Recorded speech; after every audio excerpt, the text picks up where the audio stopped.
just. Welcome home to St. Anne's.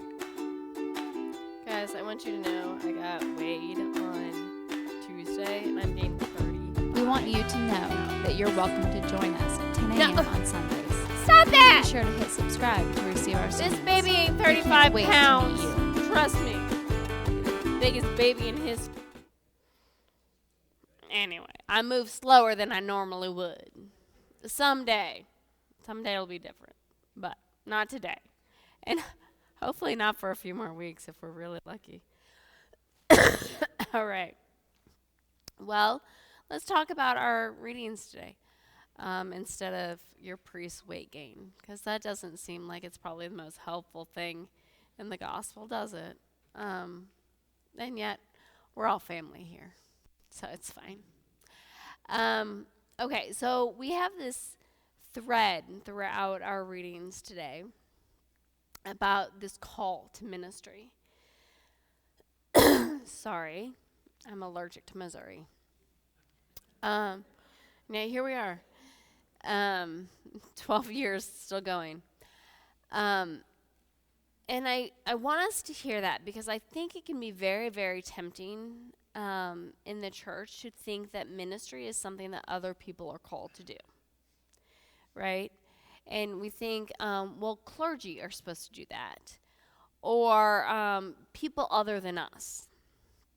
And we cloak ourselves in our sense of being too sinful, or just not good enough, not smart enough, too busy, whatever our excuses are.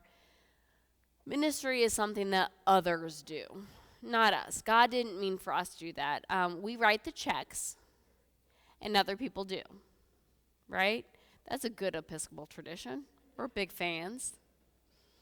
And yet, that's not how it works.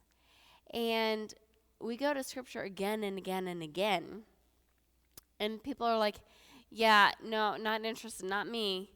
And God is like, yeah, you. And people are like, no. I'm too sinful. I'm too young. I'm too old. I'm too this. I'm too that. And God is like, I think I know what I'm doing here. And we're like, no, I'm not sure you do. Yeah, isn't it funny that we don't trust God to be God? That, like, we as humans somehow know what God should be doing better than God does. It's adorable, really, when you think about it. And God is like, no, I know what I'm doing here. And I want us to hear that because of that temptation that we all feel. So let's go through the story. We'll go through the story of Simon first, because that's one that we can kind of connect with, right? Simon will eventually be Peter. You know, Peter and I have a lot in common. We have a habit of opening our mouths when we really should have shut them 5 minutes ago. So Peter and I, we get each other. And Simon is out doing his thing, just like most of us during the week are out doing our thing, right? We're doing our fishy thing. Whatever your career path is, you know your thing. And Jesus shows up. And Jesus tells Simon to do something different. And Simon's like, yeah, but dude, we've been doing that. That didn't work. And Jesus is like, could you trust me? Like, just once, maybe? They're like, fine, whatever. And you know that they're not doing it to trust Jesus. They're doing it to prove him wrong, right? You ever do something just to prove somebody wrong? You're like, oh, yeah, I'll show you. I'll show you it didn't work like that. And then it works, and it's the most frustrating thing in the world. Well, then it works. And Simon's like, oh, well, that got real fast. And so he's like, okay, but like, I can't really follow you. I'm a sinner. He gets scared, right?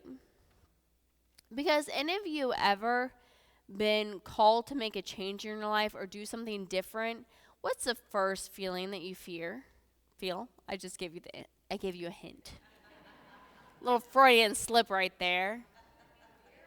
You fear, fear, right? Like all the things that could go wrong, right? They all come rushing into your head. And you might feel excited. You might feel flattered. You might feel all these other things. But one of the most overwhelming feelings that we all feel when change is about to happen or we are called to do something different than what we've done in the past is fear. Because, like I said, we go, all these things could go wrong. But we don't do it that way. I've never done that before. I have my system that works for me. And change, not part of the system that works for me. Right? And did you know that your brain is actually, that all of our brains are actually wired that way? Our brains are wired to not want to change. Bless you. And it counts when I say it. It actually means something. I know, y'all are going to start sneezing in church and be like, yes. Okay. But your brain, because your brain's job is to keep itself safe, right? Your brain has one job. Keep the being safe and alive, right? Well, here's the thing. Our brain uses patterns. So what we know, we can handle, right? Even if what we know is dangerous or bad or not that great for us. It's why it's so hard to leave an abusive situation. It's why it's so hard to give up something that's addictive.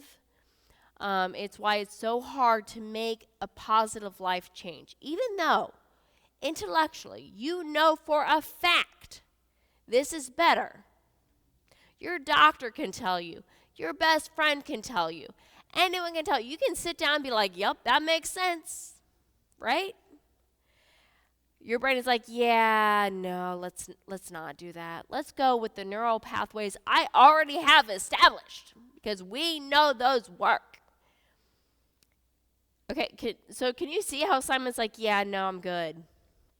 I got this fishing thing down. And it may not be the best life, but I know it. I can do it.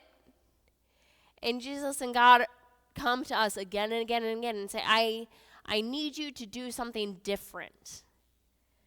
And I promise you it's going to be better. And we're like, yeah, no, I don't think it probably is. And so we keep doing the same things. And guess what we fail to do? The gospel. We fail to live the gospel because we're too afraid to do something that God calls us to do. And I'm not here to tell you it's going to be easy. I'm not here to tell you it's going to be fun all the time. And I'm going to tell you we are called to do it.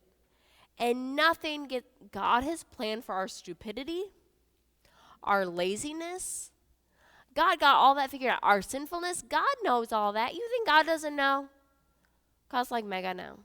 And I'm like, yeah, but we could do this instead. Wouldn't it be fun if we did this instead? And God's like, no, we're doing this. And I'm like, yeah, but we could. Like, I think the best career path for me and what I feel really, truly called to do is to test out coffee shops, read books, and blog about it. And then share that information with the world. And yet, again and again, God just keeps messing that up for me. And I'm a little resentful of it at this point.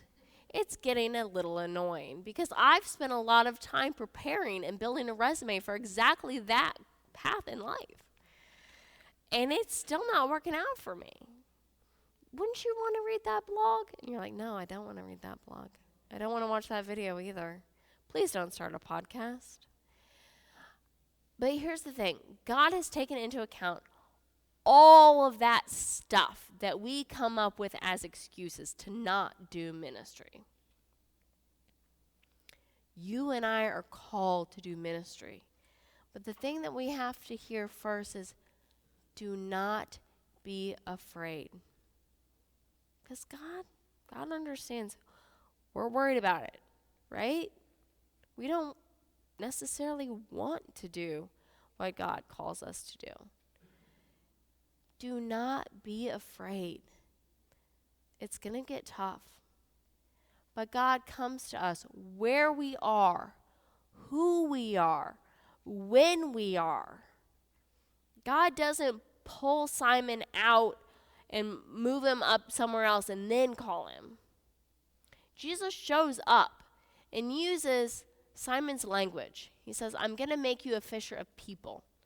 He doesn't use Latin or some other thing, and that Simon's like, wait, what? I can ignore Latin real easy. But when God shows up and God speaks to us, it's going to be in a way that's kind of tough for us to ignore. And chances are, you're going to try and ignore it. Maybe not. I'm sure there are people out there who are like rushing towards ministry, and they're loving that. That's adorable. I haven't met that person, and frankly, it's never been me either.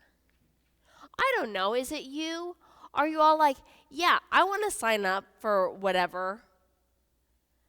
No, don't be ridiculous. None of us do. We've got a plan. I told you I'm going to be a blogger. Coffee shops, books. I got a plan.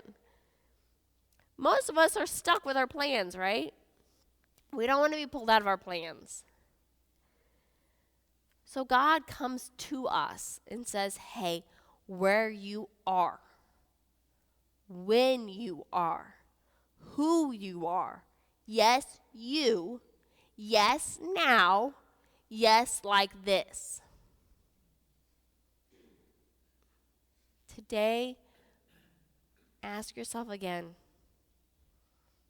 to where am I being called? Because I promise you, I am rarely certain about things, okay? It's pretty rare for me to put my foot down on a lot of things. You guys know that. There are a lot of things that I'm like, yeah, I don't care about that. They're like, y'all are like, well, how do we decorate for Lent? I don't care. Well, like, when do you want us to put up the stuff for Advent, and how do you want it to go? I don't care. Maybe you noticed our duckies are still the nativity duckies. We're about to kill Jesus. We're about to step into Lent. We still got nativity duckies. And part of that is, you know how hard it is to, like, figure out what a Lent duck would be? Like, I guess maybe a black duck? Like, an ash. I know. I got to order some more Jesus eggs. Don't worry, Oriental Trading Company. They'll come through for me. There are things that I am completely uncertain about. But there is one thing that I am 100% certain of. And I can promise you, and I will put anything on the line. I will swear to you. You are called. To what are you called? I can't necessarily tell you 100%.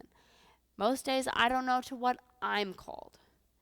But I absolutely promise you, God has a calling on you. And I will absolutely promise you, God has taken into account how ill-equipped you feel to do it.